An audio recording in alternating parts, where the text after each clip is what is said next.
Now we had a way of telling where we'd already been and where we hadn't.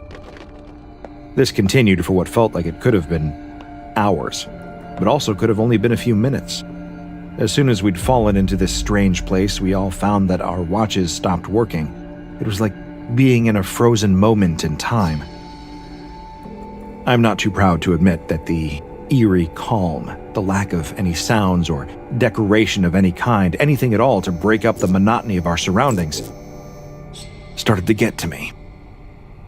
In the few places the fluorescence didn't shine, in the shadows cast by walls and concrete pillars, I would think I saw movement.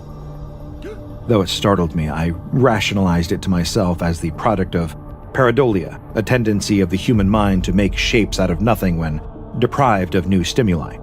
I similarly rationalized away the distant sounds I occasionally heard.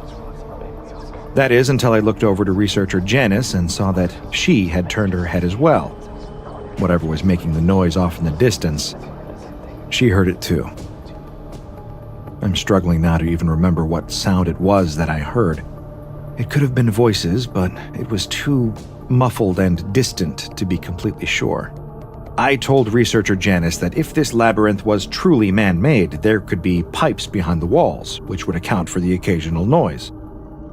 She nodded and agreed with me, but I'm sure now that nobody in the group really bought that explanation.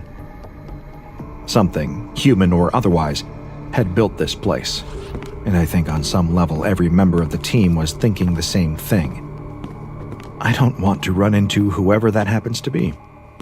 After what might have been miles of walking, taking pictures, and even taking samples of the carpet and wallpaper material, we reached a section of the maze where the lights started to thin out. The shadows grew darker, more frequent. At the end of this long, dark section of hallway, I saw something light up, and I almost started towards it until it moved, and I realized what I was looking at was in fact a pair of glowing eyes with a glowing smile underneath. I quickly backed away. I was starting to get a strong sense we should turn back and return to this area later with better gear and perhaps something to defend ourselves with. My sense would be proven right later, and this wouldn't be the last run-in I would have with the creature that other travelers have called the Smiler.